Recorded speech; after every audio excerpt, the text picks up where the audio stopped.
In our today's lecture of interpolation, we are discussing about the missing term in the table.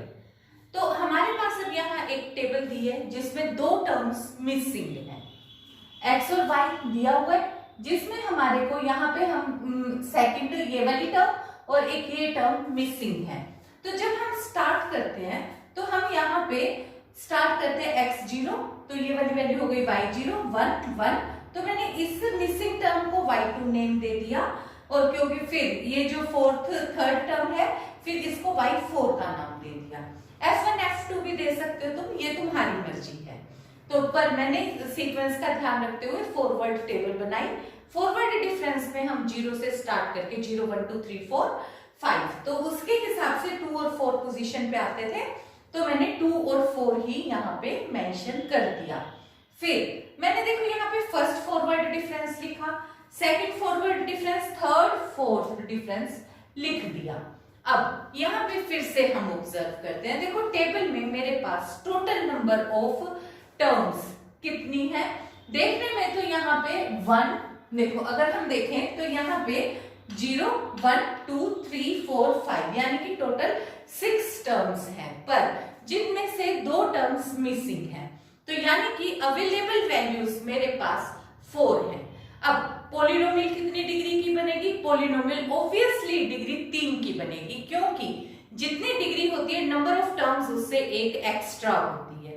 तो यानी कि 4 terms के साथ मैं कितनी डिग्री की पॉलिनोमियल बना सकती हूँ? केवल और केवल 3 डिग्री की पॉलिनोमियल ही मैं बना सकती हूँ। तो मैंने यहाँ पे एक पॉलिनोमियल कंसीडर कर ली अपने माइंड में कि मेरे पास पॉलिनोमियल है डिग्री 3 की। मैंने इसको लिख दिया सारे को कि मैंने 3 डिग्री की पॉलिनोमियल बना ली। अब 3 डिग्री की पॉलिनोमियल में मेरे पास थर्ड डिफरेंस कितना आएगा? थर्ड डिफरेंस ही केवल एग्जिस्ट करेगा, और फोर्थ डिफरेंस वो कुछ भी हो सकता है, मुझे नहीं पता कितना आएगा, पर मुझे ये पता है कि अगर पॉलिनोमियल ऑफ डिग्री 3 है तो फोर्थ डेरिवेटिव डिफरेंस उसका 0 आएगा। तो मैंने अब यहाँ पे डिफरेंस निकाला, first difference, second difference, third difference, fourth difference. Fourth difference निकल गया, लेकिन मुझे तो पता है फोर्थ डिफरेंस कितना होना चाहिए, क्योंकि पॉलिनोमियल डिग्री 3 की है, तो फोर्थ डिफरेंस 0 होना चाहिए। यानी कि ये वैल्यू भी मेरे पास फोर्थ डिफरेंस, मैंने इसको लिख दिया first forward difference fourth degree का 0 होगा, forward difference of fourth order will y1 is equal to also 0। अब मैंने इस वैल्यू को भी 0 के इक्वेट कर दिया, इसको भी 0 के इक्वेट किया, इन दो टर्म्स को 0 के इक्वेट किया, तो मेरे पास कुछ इस तरीके का रिजल्ट आ गया। अब मैंने इनको सोल्व कर लिया, सोल्व करके मेरे पास y2 की वैल्यू आ गई 13.25 एंड y4 की वैल्यू मेरे पास आ गई 22.5। अब इस क्वेश्चन के अंदर हमारे को क्या फाइंड आउट करना है? हमें एरर फाइंड आउट करना है। हमें एक टेबल दी हुई है और इसके अंदर हमारे को एरर कैलकुलेट करना है कि किस टर्म के अंदर एरर इन्वॉल्व है। तो टेबल हमें दी हुई है, ये x की टर्म्स दी हुई है और y की, ये दो चीज हमारे को दी हुई है, ठीक है। स्टार्ट हमने कहां से किया? x0 1 2 3 4 5 6 7, ठीक है। ऐसे ही हमें टर्म्स दे रखी थी। हमने सबसे पहले हमें अब अगर ये दिया हुआ है कि और मेरे को एरर फाइंड आउट करना है, तो मैं क्या करूंगी? ऑब्वियसली मैं सबसे पहले फॉरवर्ड डिफरेंस निकालते हुए डिफरेंस को निकालती जाऊंगी of order 1 2 3 4 and so on. तो मैंने यहाँ पे ऑर्डर्स निकालने स्टार्ट कर दिए। अब देखो अगर कहीं पे भी टर्म के अंदर एरर इन्वॉल्व है, तो जैसे जैसे हम हायर ऑर्डर की तरफ जाएंगे एरर बढ़ता चला जाएगा। तो सबसे पहले तो देखो यहाँ पे ये जो y की वैल्यू थी, इसको मैंने डेसिमल से हटा के difference, first forward difference multiplied 10 raise to power -6 कर लिया। -6 तुम्हारे को पता है कि ओवर में चला जाता है डेसिमल करके, ओवर में हमारे पास डेसिमल के नीचे हम 1/100 1000 लैक्स में शिफ्ट कर देंगे, और उसको ये जगह पे एक पूरी टर्म बना के मैंने इंटू 10 रेज़ टू पावर -6 लिख लिया। और उसके बाद इनके डिफरेंसेस मैं करती चली गई। फर्स्ट डिफरेंस हो गया, सेकंड, थर्ड, फोर्थ। अब देखो जब मैंने टर्म्स में देखा तो मैं कोशिश करूंगी कि थोड़ा डिफरेंस पे जाके ज्यादा मैं चेक करूं, तो यहाँ पे जब डिफरेंस है तो यहाँ 22 और 60, 62, तो ये डिफरेंस तकरीबन 20 के आसपास है, और यहाँ पे डिफरेंस 40 के आसपास है। ठीक है, यहाँ 20 का जो डिफरेंस था वो यहाँ आके 40 के डिफरेंस पे हो गया। यहाँ पे ये डिफरेंस तकरीबन 60 के नियर अबाउट है। तो ये वाली जो टेबल है, तो मेरे को लगता है कि फोर्थ डिफरेंस में मेरे पास एरर बढ़ गया। फोर्थ डिफरेंस में फिर मैंने देखा कि सबसे बड़ा एरर यानी कि डिफरेंस कहां पे आया है।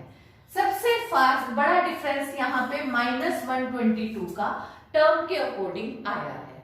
अब इसके अपोजिट मैं गई तो मैंने देखा कि ये फोर्थ टर्म है।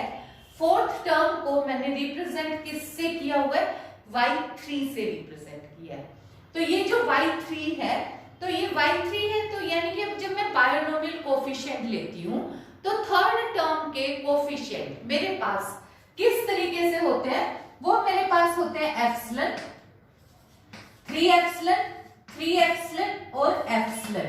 ये मेरे पास बायनोमियल कोफिशिएंट होते हैं। तो ये मेरे को थोड़ा सा आइडिया है।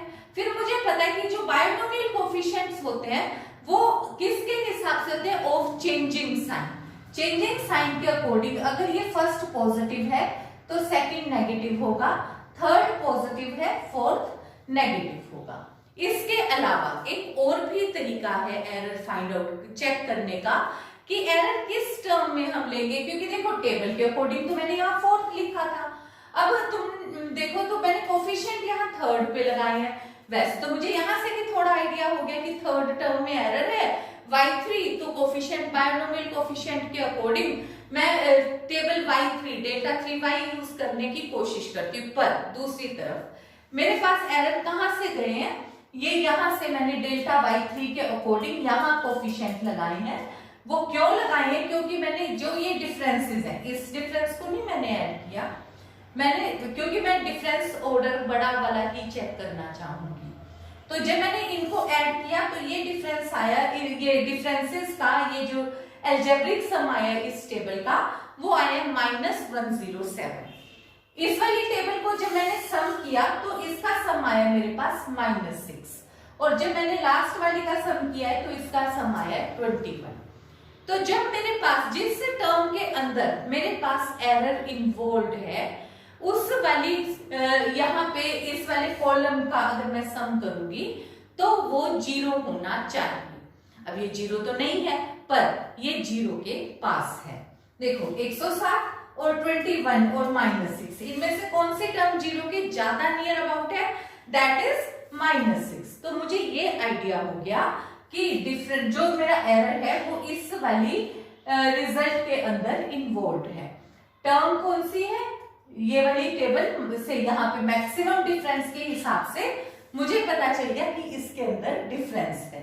अब इसके अंदर डिफरेंस है, फिर मैंने अब यहाँ लिखा एप्सिलॉन से -3 एप्सिलॉन, 3 एप्सिलॉन और माइनस एप्सिलॉन, क्योंकि मुझे पता है कि जब मैं अलजेब्रिक सम लेती हूँ तो जो बायनोमियल कोफिशिएंट के हिसाब से हमारे कोफिशिएंट्स वर्क करते हैं, और वो बन जाएगा 1 3 3 1 चेंजिंग साइन प्लस माइनस। तो उसके अकॉर्डिंग यहाँ पे ये मैंने ये वाले कोफिशिएंट्स मेंशन कर दिए। ठीक है, ये जब मेंशन करे तो अब इधर से मैंने एक कोई भी वैल्यू, ये वाली वैल्यू मैंने उठा ली।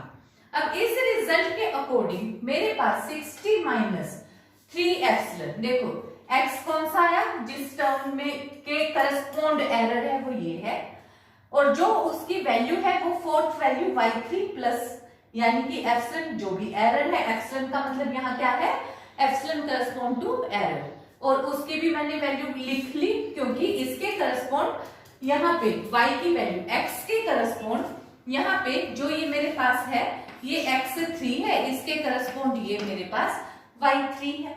अब यहाँ पे जो एग्जैक्ट वैल्यू है वो कितनी होनी चाहिए, y3 प्लस एप्सिलॉन होनी चाहिए, क्योंकि इसके अंदर एरर इन्वॉल्व है। तो ये मेरे पास x0 1 2 3, ठीक है, x3 वैल्यू है, और ये वाली वैल्यू मेरे पास कितनी हो गई, x के करस्पॉन्ड ये वाली वैल्यू हो गई y3 प्लस एप्सिलॉन। तो ये y3 प्लस एप्सिलॉन भी मैंने यहाँ पे लिख लिया। अब जो थर्ड डिफरेंस है उसमें ये जो कोफिशिएंट्स हैं वो भी मैंने यहाँ पे मेंशन कर दिए। तो -3 एप्सिलॉन हो गया 60 इंटू 10⁻⁻6। इसको जब मैंने सोल्व किया तो एप्सिलॉन की वैल्यू मेरे पास आ गई -20 इंटू 10⁻⁻6। इसको सोल्व किया तो ये मेरे पास एप्सिलॉन की वैल्यू आ गई। और यहाँ से फिर y3 में प्लस एप्सिलॉन मुझे करना है, तो यहाँ पे वैल्यू हो गई y3 और यहाँ पे जो वैल्यू है माइनस, उधर जाकर माइनस एप्सिलॉन, माइनस माइनस ये हो गया प्लस एप्सिलॉन, यानी कि ये वाली कोफिशिएंट मेरे पास बायनोमियल में एरर का ऐड हो गया। और यहाँ जो मेरे पास अभी ये जो ट्रू वैल्यू मेरे पास रिजल्ट की बनी वो ये बन गई 0.136482, जो कि हमारे पास फोर्थ एंट्री है, दैट इज y3। ये वाली इस टर्म की जगह पे क्या होना चाहिए ये, तो ये हमारे पास यहाँ से टेबल में अब हमने करा मिसिंग टर्म निकालते कि अगर मिसिंग टर्म है तो हमें क्वेश्चन कैसे सॉल्व करना है, और अगर डाटा के अंदर हमारे पास एरर है तो उसको हमने किस तरीके से कैलकुलेट करना है। So that is all for this lecture. Thank you.